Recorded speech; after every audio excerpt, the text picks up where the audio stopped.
Dans les années 90, le Cambodge sort dévasté de 20 ans de guerre. Un système de santé détruit, 10 000 médecins massacrés par les Khmers rouges. Face au désastre, des médecins français créent l'OFCP, l'Organisation franco-cambodgienne de pneumologie, pour apporter leur aide au pays très touché par les maladies respiratoires. 15 ans plus tard, nous les avons suivis en mission. Il est bientôt 19h, la nuit tombe sur Phnom Penh. Les membres de l'OFCP se sont retrouvés à l'aéroport pour accueillir le fondateur et président de l'association, le professeur Pierre Lair.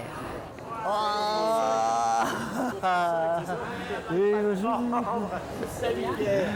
Et toi? Ouais, ça va. Ça va? À peine arrivé, il est déjà question de l'organisation des journées à venir. Mais cela n'enlève rien au plaisir des retrouvailles.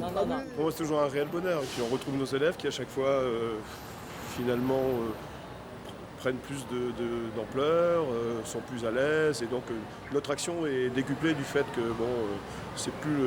on n'a plus tout à recommencer quand on arrive, quoi. C'est une continuité maintenant.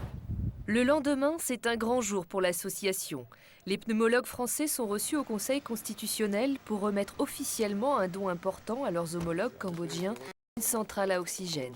La cérémonie a lieu en présence du président du Sénat et du secrétaire d'État à la Santé. C'est indispensable pour les pays en développement, parce que ça leur donne l'autonomie. Parce que sinon, il y a une usine dans la capitale qui produit des bouteilles, qui remplit des bouteilles, et ensuite on transporte sur des mauvaises routes pendant 300-400 km, et c'est pas du tout... c'est pas du tout rationnel. Et donc ces centrales qui sont robustes, qui sont simples de fonctionnement, c'est un énorme progrès. Cette machine sera installée à l'hôpital khméro-soviétique dans le service du professeur Kengsor. L'oxygène est important, voire vital en pneumologie. Dans le cas d'une maladie comme la pneumocystose, même sous traitement, le patient meurt au bout de 5 jours s'il ne reçoit pas d'oxygène. S'il peut en respirer, il guérit à coup sûr. Jusqu'à maintenant, le précieux gaz était délivré par ces lourds obus peu pratiques et des extracteurs fournis eux aussi par l'OFCP.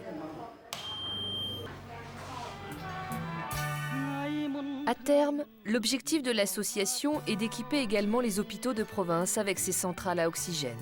Pour faire un point sur les besoins, le professeur Lair part à Pursat. Médecin militaire, il avait été envoyé en mission au Cambodge en 92. Bouleversé par la destruction du pays, il a décidé alors de créer son association.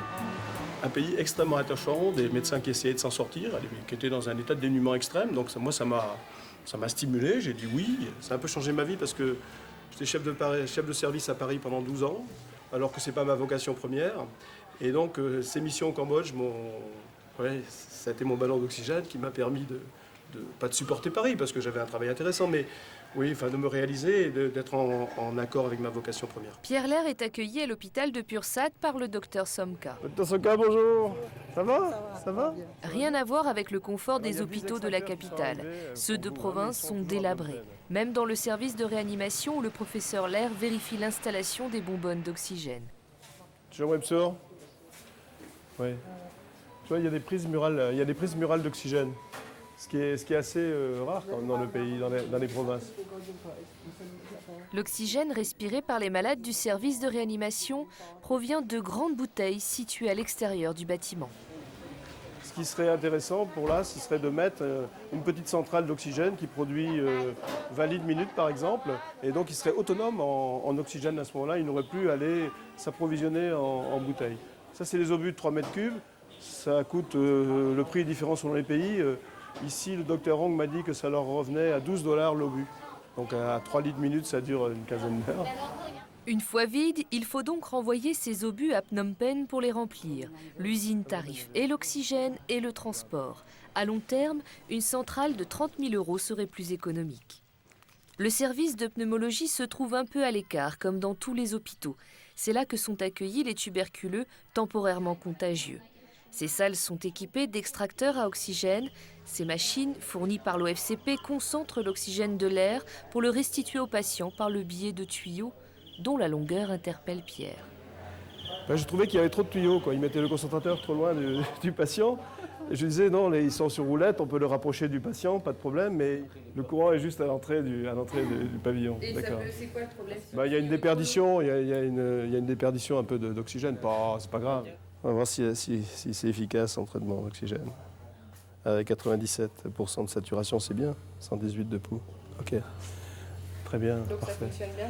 Bah, en tout cas, là, elle est bien oxygénée, en tout cas. Depuis 2000, l'OFCP a offert plus de 300 extracteurs à oxygène aux hôpitaux cambodgiens. Restait à régler le problème de leur maintenance. L'OFCP a trouvé la solution qui prolonge son action en créant un partenariat avec un centre de formation. Les extracteurs sont entretenus et réparés par ces jeunes Cambodgiens. Formés ici à la technologie biomédicale, ils sont tous issus de familles pauvres ou orphelins. Mais c'est un centre avec une vocation sociale pour former des gens dans les conditions sociales défavorables pour qu'ils apprennent des métiers, un vrai métier, et qu'ils peuvent vivre avec ce qu'il a appris ici à Cam Ranh. Garçons et filles vivent dans ce centre où ils deviennent mécaniciens, soudeurs, électroniciens. Ils y apprennent aussi des langues étrangères comme le français.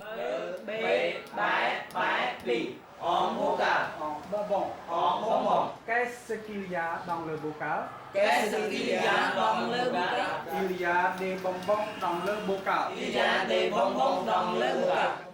Bravo!